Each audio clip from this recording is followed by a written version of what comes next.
This is super exciting, our first lecture of 2026. I'm super excited to welcome Jennifer Bonner really back to Georgia Tech. Jennifer, I was a former faculty member here in the School of Architecture. Sadly, she and I never overlapped. We were like ships passing in the night. I was coming in and she was on her way out to do fantastic things at Harvard and beyond.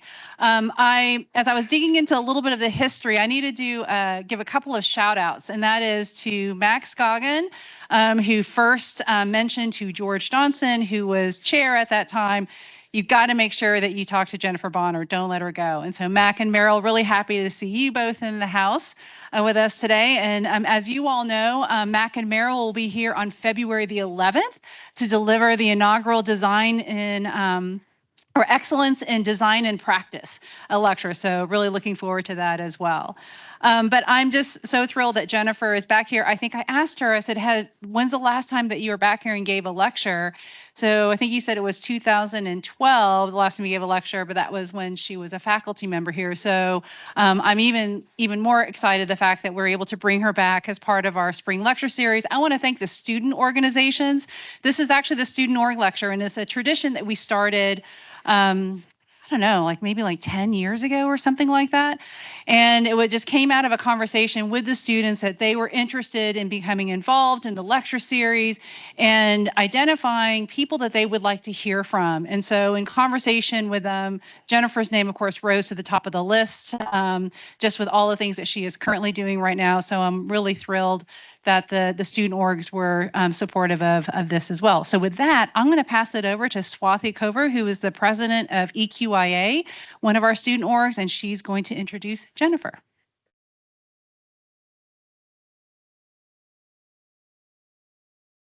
Thanks, Julie. I'm beyond excited to be here introducing Jennifer on behalf of the student orgs. It was a great collaborative effort, so we're really looking forward to the lecture and conversation today. Jennifer Bonner founded MAL in 2009, a creative practice that stands for Mass Architectural Loop-de-Loops or Maximum Arches with Limited Liability, an acronym with built-in flexibility. She's known for her work around sustainability-driven by material innovations. This includes mass timber, her signature material, as well as panelized and precast tilt-up concrete systems.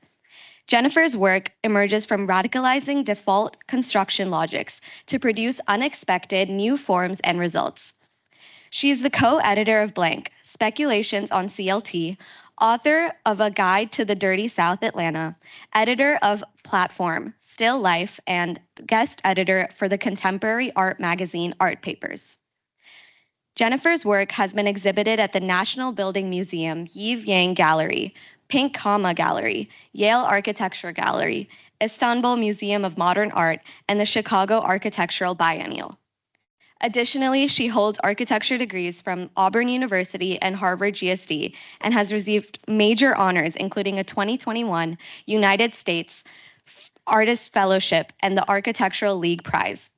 Her work has been widely published, exhibited internationally, and she served as Associate Professor of Architecture at Harvard GSD for 8 years. With that, I'd like to pass it off to Jennifer.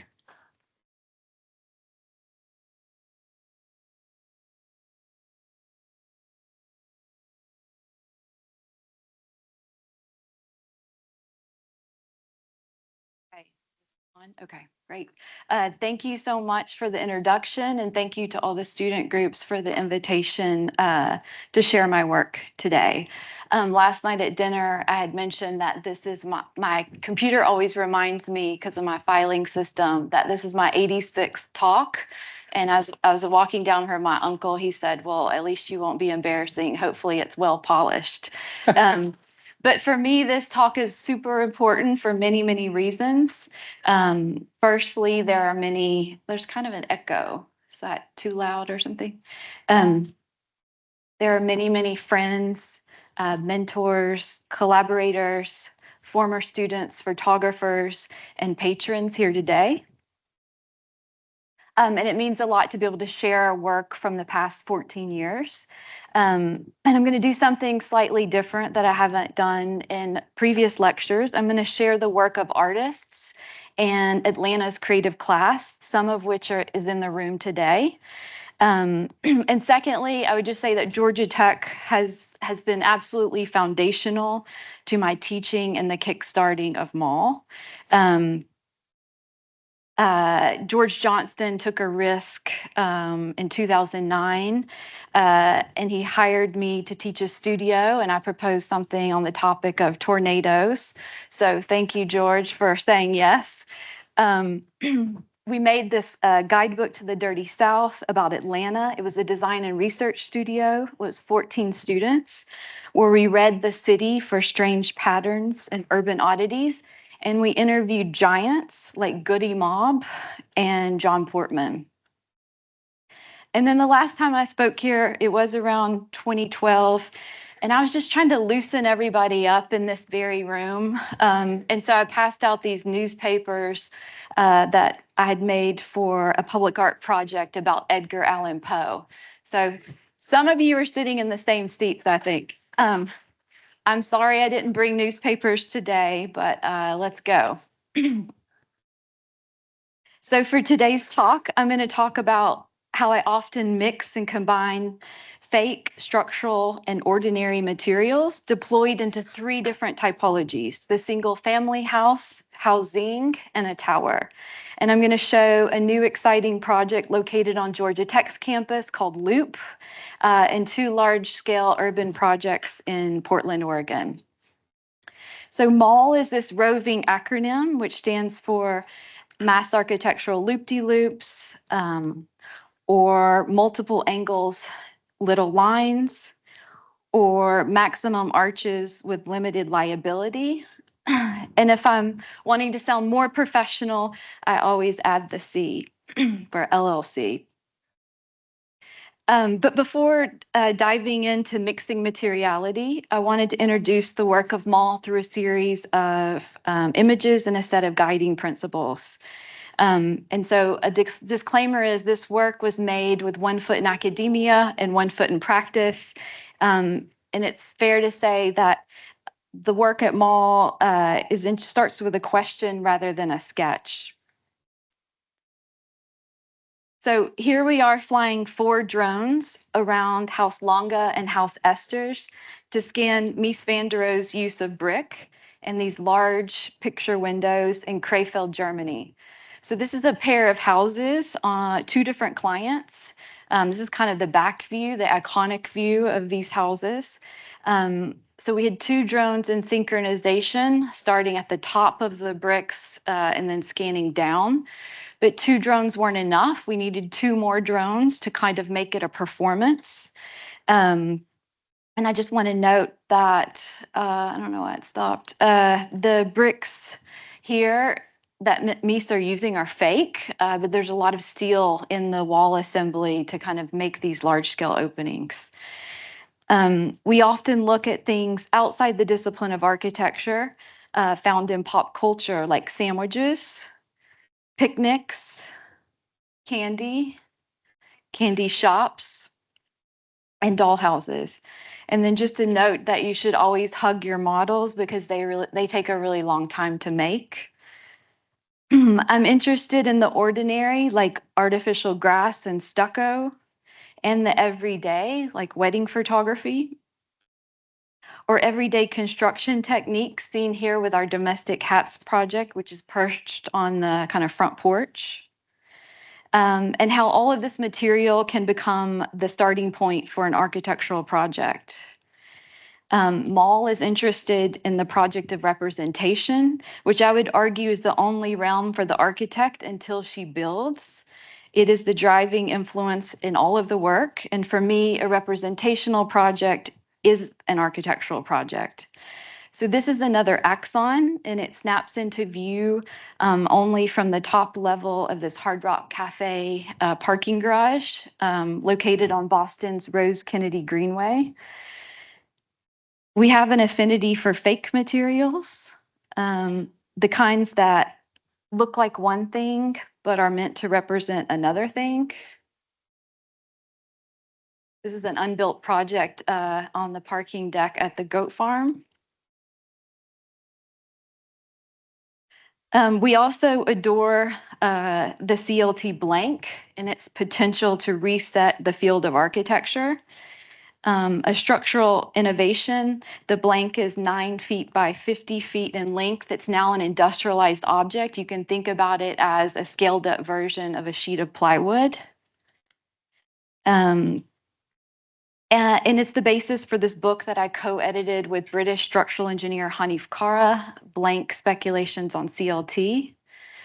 There's also an intentional link to art practice and the works of contemporary artists like Barbara Caston.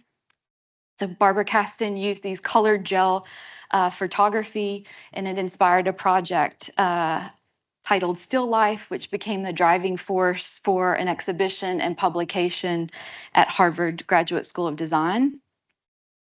So I was tasked with being the faculty editor of a 400-page book, which ultimately became a demonstration project back to the students in the school, asking faculty and students, can you please use more color, please? Other artists like Mary Corse's white light paintings, where she painted with highway reflective beads for works inside the gallery, become the cladding system for Mall in a 55-foot long glowing brick facade in Atlanta.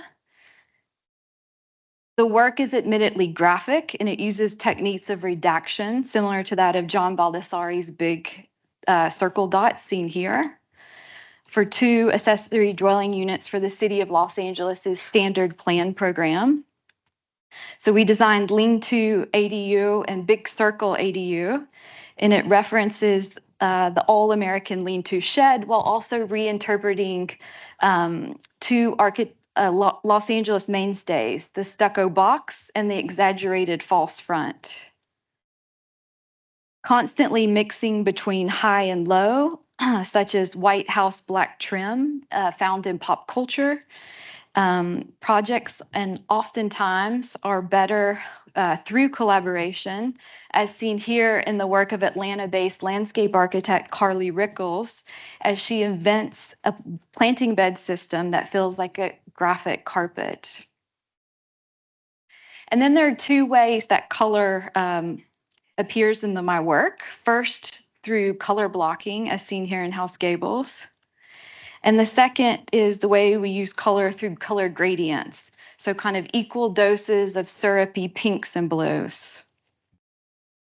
And lastly, I'm also drawn to mixing materials conceptually. So innovative material systems like cross-laminated timber, effortlessly handling structural gymnastics, while fake materials such as terrazzo tiles reimagine the domestic interior. Okay, so now I'll just jump into the projects. This first project is called Kate's House. It was just recently completed, and I'm going to talk about how the materials here are both fake and ordinary. This is a photograph of the back, which I call the front of the house. This is the context in which it sits. This is located on Highway 30A. All of you know that this is the birth of new urbanism about 15 minutes away in Seaside, Florida. I don't even know if you can see you see it right there. So it's basically 2 gables. The front side of the house faces inward to a neighborhood with a very restrictive HOA, and the back side of the house hits a public road. So this is an important distinction. Any of you working inside of an HOA know that this kind of front facade was very difficult. And so the form is really 2 gable roofs that are kind of bullioned or combined together in such a way. And then the other thing to take note is that there's an interest in making kind of 2 false fronts at the rear and back of the house.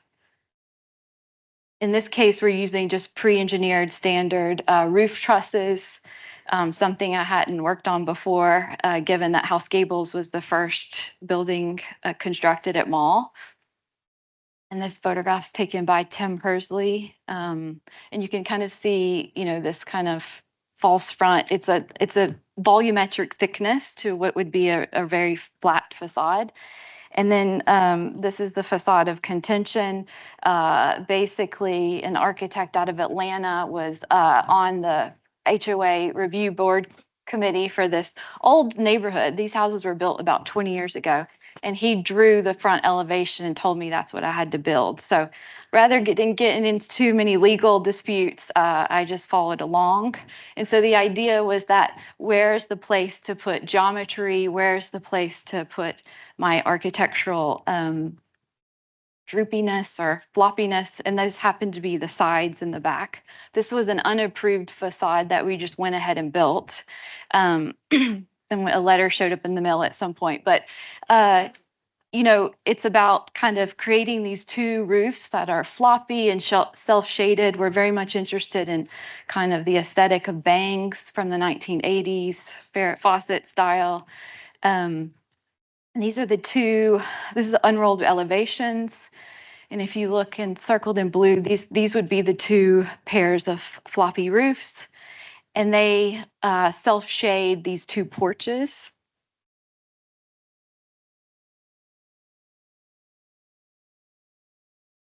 Tim brought these ducks that he found in Arkansas somewhere. But basically, for me, the work is very much about trying to figure out what cuteness means in architecture. And I think that comes out in some of the drawings and also his photographs. And then these are the kind of, out of the unfolded elevations, these are the two false fronts. They're attached to a portion of the roof. And you can see it here in plan. This is that, you know, it's not a porch that you can actually sit on. You just kind of have to pass by and get inside as fast as you can. And then the rear false front from the back is basically a bathroom and the back porch. So this is the plan level 1, and I would say the middle of the space is where those two gables come together, and that creates this kind of dramatic interior double height space. And you're always kind of seeing the floppy roof through different windows upstairs and has different kind of graphic configurations. The interior was designed by Carol Mockbee, so it was a collaboration of her work and Mall.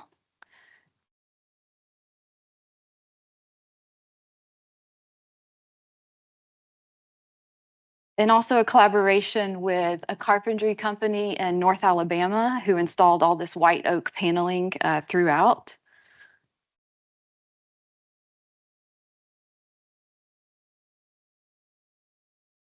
And yeah, level 2 is 2 bedrooms. And I think the client was interested in having this kind of large gap between 2 bedrooms, imagining a family at the beach being kind of spread out. Again, the roof appears or shows itself on the interior. My folks from the office put this together and wanted me to point this out. This is open on all the rental sites or whatever, if you want to stay in a mall house. And this is the elevation I dislike the most, obviously, and this is my favorite view. Okay, the next project really started here, as noted, 2014. So this is 12 years ago. I think I birthed a baby and she's now 10 since this body of work. This is really the work on the ordinary. So here at Georgia Tech, at this time, I'm teaching the second year studios, and we're running the whole curriculum through these kind of architectural elements. In one semester or quarter, we looked at just the roof. And roof lingo sounds like hip, gable, ridge, dormer, valley, soffit, eaves, rake. So to think about architecture only through those terms, of course, these are the kind of the standard roof typologies, shed, dormer, gables, that we're all very familiar with. I'm super interested in what I'm calling the contractor stockpile. I would argue that the kind of knowledge in labor in constructing Type 5 housing across America might be our version of like the American cathedral. Most houses use pitches less than 12 to 12. I'm going to show you house gables in a minute, and those we exaggerated the pitches above 12 to 12, so like 17 to 12, 15 to 12. And most of us who grow up in kind of traditional housing in the US live in houses like on the left, which is a vented roof system. We never see any of this geometry of the roof. And I'm arguing here for an unvented roof system so that the interior geometry is felt. So to kind of understand the thinking and the conceptualization around domestic hats, I wanted to run through a few examples. So figure 1 is a covered gable by a hip. Figure 2 is intersected gables with offset shed flaps. Figure 3 is chamfered triple hips with asymmetrically extruded gables. Figure 4 is stack, stretched, and clip gables, or otherwise known as the gable stack. And most time when I'm giving this lecture, people are usually laughing at this point. But I think there's a cultural connection to something maybe like Waffle House and how we order food and these kind of layers of adjectives. And this is figure 5, which is a front-facing gable with a camel-backed hip plus a rotated gable bump in the back. So the work looks at 15 samples of roof typologies across the city of Atlanta. We're cutting through like 15 different neighborhoods. I'm super interested in like object number 21 from Buckhead. So there might be like 10 roof typologies coming together to cover a villa or a house floor plan. But also interested in things like Object 41 from Cabbagetown, which is a shotgun house with a singular gable extruded roof. And this work led to my first solo show at the goat farm. And someone from the AIA said, "You've just won the Emerging Architecture Award." And I was like, "Great, what does that mean?" And they said, "Well, you get to show your work." And I said, "Well, I don't have any." So, and then I went and met Mark Di Natale at the goat farm, and he showed me this space, and I was like, what am I going to do? So the idea here was to make models that are overly scaled, right? To overly inflate the massing model. And so oftentimes in school, you are asked to build more detail or add more detail to your models as you make it larger. In this case, I kind of restricted myself. So there's no windows, there's no eaves, there's no detail of materiality. And so these are these inflated massing models. You have to understand it doesn't fit on a table, it doesn't fit in a car, it doesn't fit on a conference room table. And the idea here is that the gable or the roofs are more exaggerated, they're combined in interesting ways, but they're all coming from this like base local material. And so there were 15 mega massing models, and then we had this like big mega massing model in the back. And some folks here today were also there photographing the work. So after the goat farm, we took the models back out into the context of Atlanta, and we dropped these models off as like yard art in the front yard of the original houses that we were studying. In that year, Michelle Nunn was up for the US Senate race, and this became the postcard of the show. This work leads directly into House Gables, which I would argue is a combination of both the fake, the structural, and the ordinary. And so imagine taking this massing model and trying to build it at the scale of 1:1. So let's just look at this project so forget everything I said about roofs and just think about gables. So this is a pair of 3 sets of gables, so 6 in total, no hips, no dormers. And here I was interested in kind of making a statement or thinking about a paradigm shift from the way in which we organize architecture. So we're all taught the free plan, the ROM plan, and I was thinking that there might be a way that the roof plan could be offered up as a paradigm shift in a way we could organize architecture from an interior. These are the two plans of house gables. The first plan is on top. Let's see. And it doesn't look at all like it's organized by the roof, but on the second floor plan, I've drawn on all the kind of ridge beams and dashed lines for the geometry. And sometimes the roofs kind of neatly kind of come together in the corner. Sometimes it's the organizing logic for, say, the catwalk on level 2, and sometimes things are just off. But what is exciting, what happens in section is that this kind of roof room kind of emerges. And so this bedroom is kind of hung from the roof above. And so you get kind of a dynamic double height space. And I think the promise of the roof plan is that if we're building in town neighborhoods, like in the old Fourth Ward, our footprint is pretty small. And so is there a way with just 18 feet of space is to build a more dynamic and volumetric interior? This is my favorite view of the house interior. This is that kind of roof room that I just showed. And you can see that it kind of creates this kind of kindergarten or children's view of what a gable house looks like. But for me, this is important because it's showing off the structural kind of concept and how the house is working. So you can trace the kind of forces down. So the CLT, cross-laminated timber roof is kind of acting as a folded plate, and the roof is this room is being hung, and then it transfers down the guardrail, down the CLT to a traditionally framed floor on level 1, which has a steel beam in it. So all the gymnastics are kind of on display. Also, you can start to see where the fake or the faux finishes emerge, and I'll talk about that a little bit later, but this is the kind of wainscoting that happens in each of the different spaces throughout the house. And just wanted to note that, how do you get this information over to the contractor? I couldn't figure out a way. So my uncle and I spent a Sunday and drew every single line on the CLT and kind of mapped out all the faux finishes. So thank you.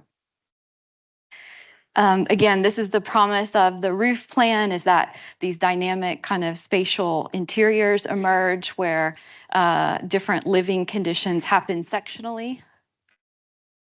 And just to talk about site, and like a traditional architect would, this is Sampson Street, an old Fourth Ward, and there were 3 lots that were parceled off, and they came with variances. So there was a 2-foot variance already built in, and so imagine you're 4 feet away from the next house.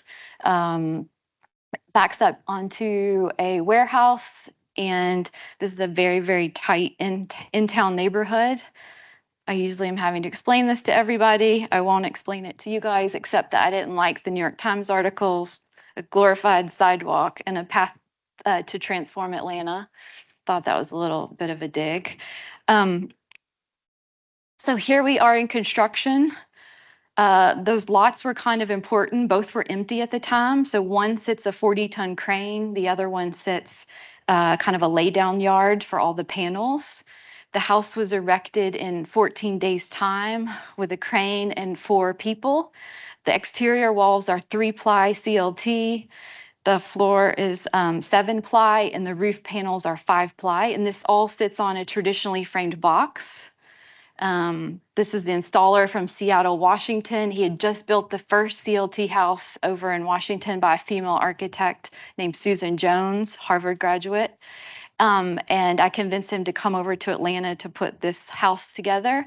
It's 87 panels. No 2 panels are alike. There's 4 engineers on the job, 1 locally in Atlanta dealing with the ground and the concrete, 1 in Hanif Kara out of London, and 2 a mass timber PhD, So yeah, lots of people on the job. This is kind of the largest piece being installed right here. And you can see the panels being waiting to be put up with the crane. You all know what cross-laminated timber is. I'm sure you're designing with it in studio now. But for folks that don't know, it's a cross-laminated system. Imagine 2x4s or 2x6s glued together and rotated in a laminated way. It's always an odd number. And the panels came from KLH in Austria.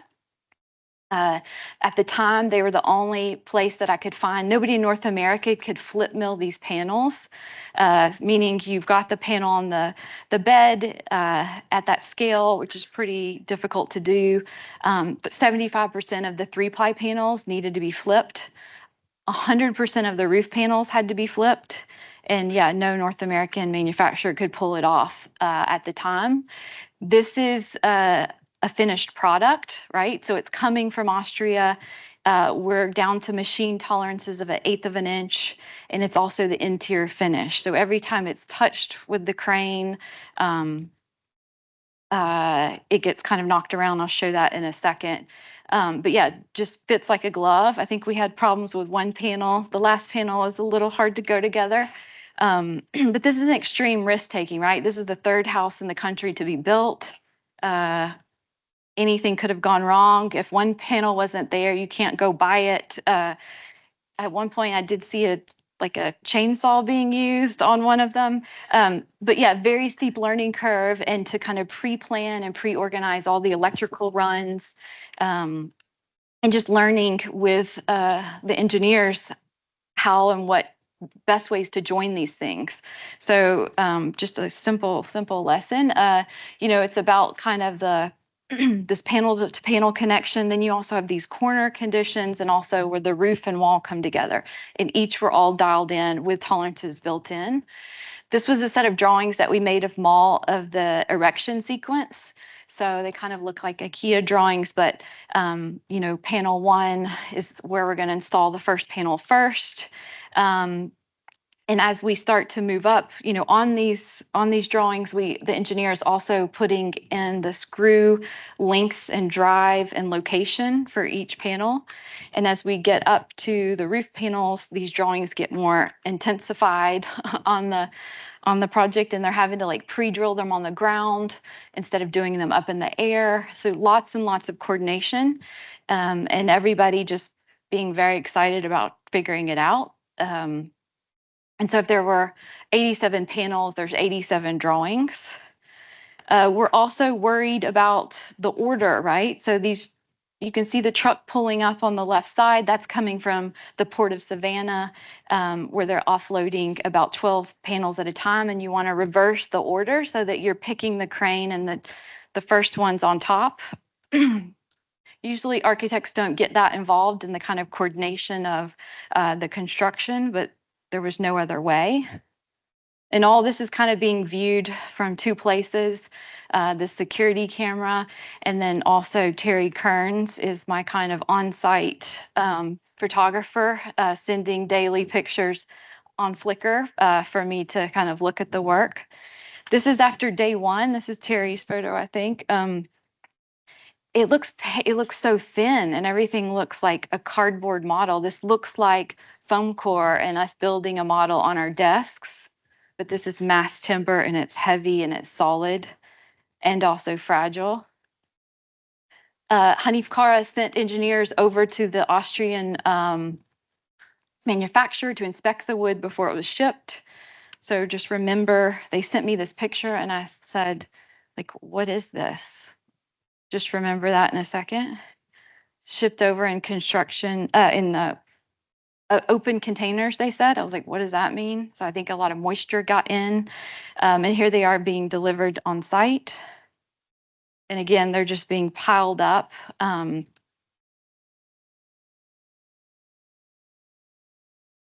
And then just to point out, when working on the project of the ordinary, it makes a lot of sense that there would be these kind of connections to neighbors, unintentional, but it does make a lot of sense that would happen.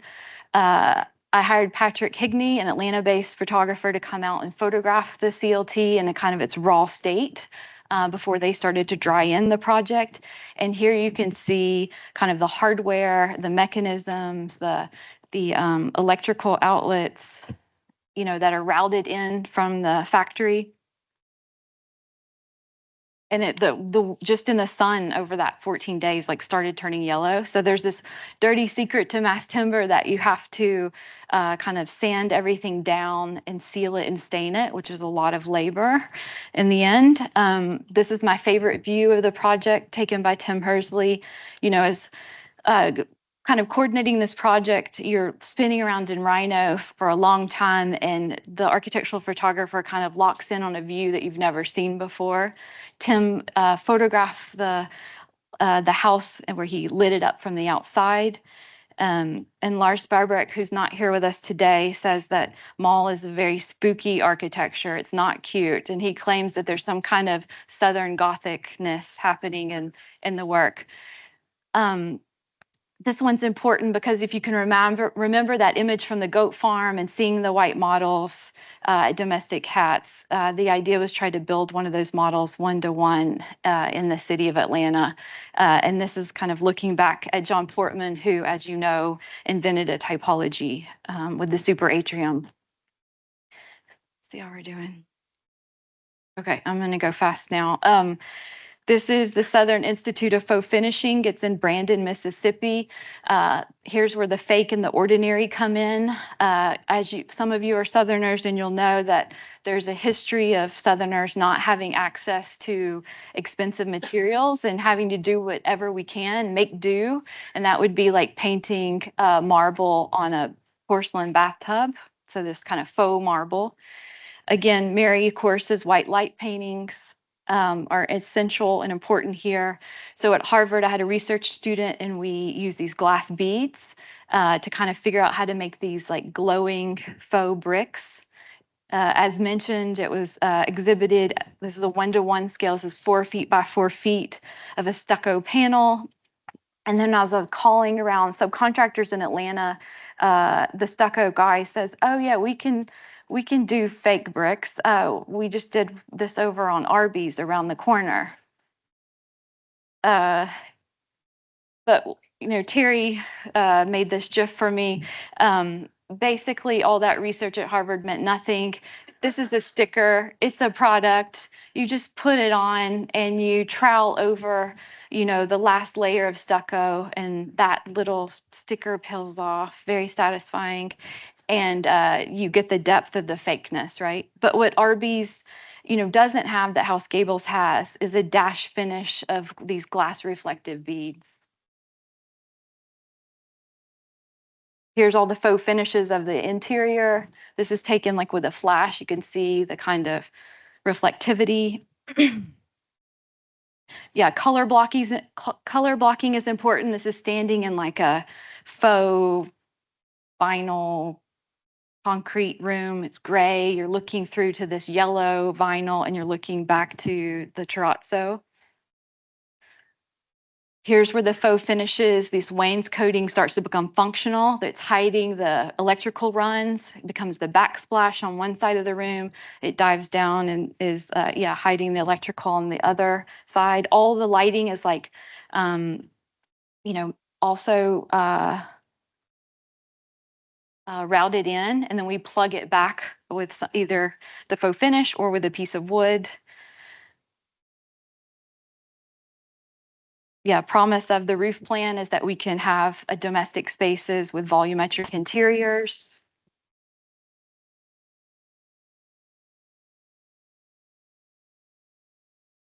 The landscape was designed by Carly Rickles. And then there's two kind of white spaces in the house. Like one is the porch, and also the garage. The garage is meant to be like an art gallery, or it's like glossy white aluminum panels. This photographer is from London. She starts arranging this bucket and ordering me around. And I was like, "What are you doing?" She's like, taking the photograph. Well, I think it was kind of an omen because the house leaked, the roof leaked. Can you imagine? but it's all fixable. Okay, so this is where I'm going to do something new. This is the reality of what happened. The house is for sale on Sampson Street. And then there's a moment to say, should we open it up to Atlanta? And we put it on the rental market. And so this is where I met a lot of friends and artists and creatives. This is the work of, there's this thing at the top. Y'all didn't tell me. It's like covering up the words. Okay, this is Stradrick Spikes, an artist, designer out of Atlanta. And he made an erotic Afrofuturistic film called 30. This is Diamond and Stradrick.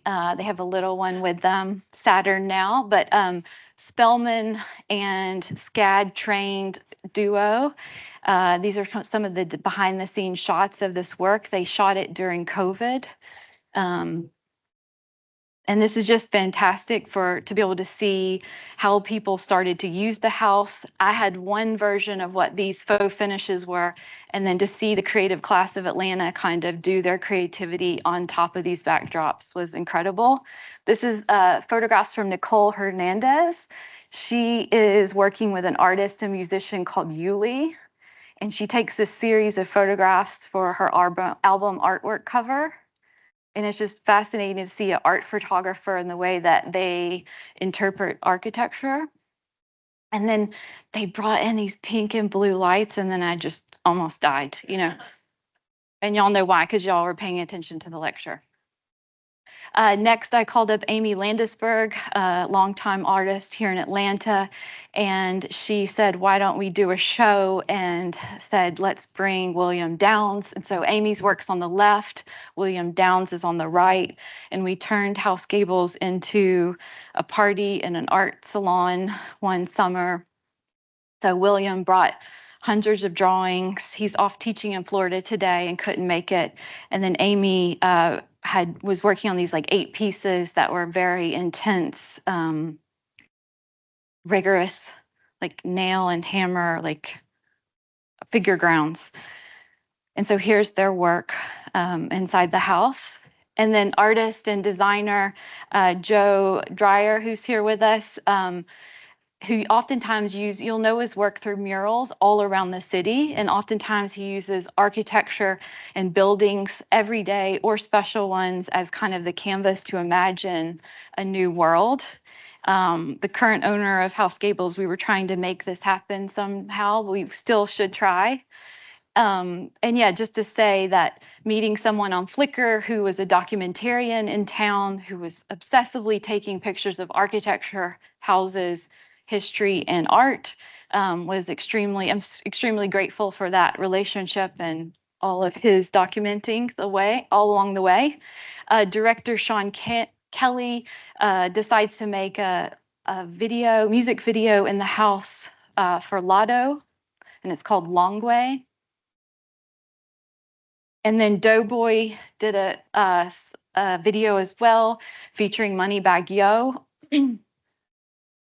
But they came in through the Airbnb, and I think they shot the video for probably $200 in 10 hours. Playboy Cardi came to do a photo shoot, but was not vibing with the interior. So him and the photographer went up to Buckhead, and I think they took these photographs for the magazine 032C out of Berlin. Anyways, you can't win them all. Okay, I've got to move fast. How many? I've got like 10 minutes, I think. Okay. So this next work is both fake and structural. This is a precast tower on the west side, located on the Beltline. The client was a new developer, and he was fascinated by this kind of precast system. So I was like, I just did these blanks and these 9-foot by 50-foot mass timber panels. It's the same dimension. And we know that it's the dimension because of trucks and travel and transportation. So I just saw this, I'm just switching out CLT for concrete, and it's the same blank. These are structural, they're load bearing. You can build them up to 16 stories. They're both the floor panel, they're the wall panel, they're structural. and you can do a lot with them. Here they are in Hiram, Georgia, like at the Metromont factory. They're beautiful, minimal things. There's insulation on the interior, on the inside of the panel. So it's like 4 inches of concrete insulation, 4 inches. They have this approved samples board that just blew my mind because I just see about 15 projects out of each of these. Again, like to see the fake brick, you know, kind of embedded into the precast panel. And this is a view of the belt line. There was many studies done. I think we designed 6 towers for a schematic design exercise, but really there's a lot of opportunity of embedding materials. And one idea was to take kind of, you know, we used to build buildings with Georgia marble all along Peachtree, like the Federal Reserve Bank. But then we don't have access and we're not using those quarries anymore. But what about smaller things like marble chips? And how can these be embedded in the concrete blanks? Also looking at both aggregates, there's a lot of rules to where you can put the punch window in terms of the spacing for rebar to keep the panel structural. There's a wide variety of form lighters. You can kind of do anything, and this is kind of some of our initial early tests and look at the massing. We were hitting like 87% occupancy rate. So, you know, the thing is super efficiency rate, sorry. And so we're building an L, and there's ideas about crumpled paper and textures. And so we made these, we call them like our developer chunk models. And you can really see, this is not the whole building, just a kind of chunk of the development.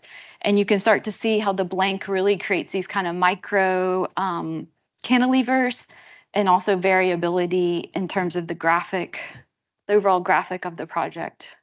So this would be something like the Georgia marble chips that could be graphically displayed. And then you can cut any shape into them. They're just like the CLT blank, right? Like you can, they don't have to be rectangles. And this is that project. It's 16 stories of precast over a 4-story cast in place deck. Affectionately, we call it bang. Like, and again, this kind of papery, thin concrete material. The next house is what I would say is structure and ordinary, but I'm going to kind of switch up the ordinary on you. Oftentimes at mall, you know, I mentioned in the beginning, candy or sandwiches. In this case, we're using candy as the kind of conceptual driver. So things like candy canes and gumdrops and hard candy. This is the CLT blank. So if House Gables was about cutting up the geometry of 87 panels, this is about building the concept of the house based on the blank. So you would see the blank in the geometry of the house. This blank is 7'4". This is also coming from KLH in Austria over to Portland. We're looking at trying to build an ADU. I'd say the front facade, the 2 facades are like crinkle. They feel like wrappers. Inside is candy. This is some of the representation around the project. Very much, you know, inspired by like the still life work that I showed earlier. But these kind of crinkled edges have a lot of organization to them and engineering. And so in order to crinkle, there's all this kind of behind the scenes geometry work we need to do. We're also designing and building this in a seismic zone in the state of Oregon. This is fully permitted now, and it's the first CLT house in the city of Portland.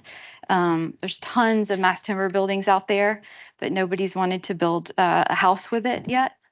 And then just the length of this project. I might have been working on this for like 3.5 years.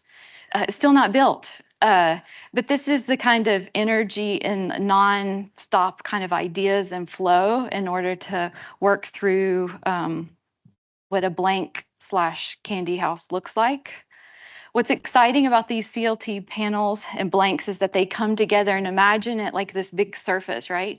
And so you can drop windows in, and those windows can kind of exist anywhere. And so this becomes a structural surface, right? And on the inside, on the interior, you can think about it the same way. So this is a series of blanks, being screwed together. And so you don't need them all to hit the ground, right? That the surface is kind of cantilevered. This is a dollhouse, but maybe like a naked one. Like we took the CLT blanks off. This is the interior, a gym or a leisure space with a little pocket porch on top of a desk space. Notice the popsicles here, popsicle sticks. This is the ground floor plan. It's really about like 3 bedrooms and a candy cane. This is the second plan. It's really about 3 tables and a gumdrop kind of floating above. And what's important here is like these spaces are stacking. There's a double height space over that long desk area. And there's a whole loop and plan around where this desk becomes the floor plate. This is the mezzanine level, which is about 3 leisure spaces. And all of this is kind of being compressed in section in order to meet a zoning requirement, which is 23 feet from the road elevation. And so you've got, gym on top of desk, on top of bedroom. And this whole thing's like sliding down a hill. Here it is, sliding down the hill.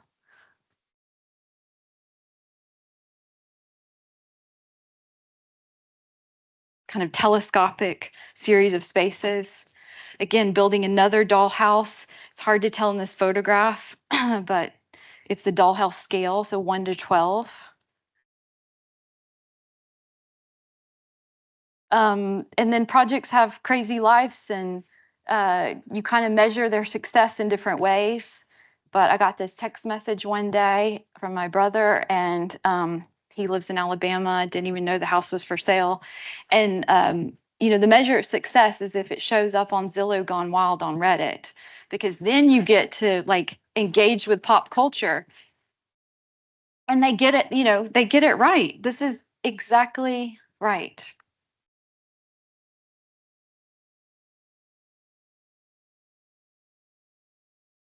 Not true.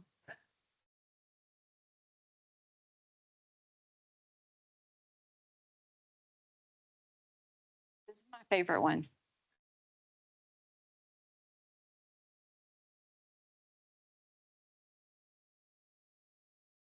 So just the encouragement for those of you out there, I sat in that seat.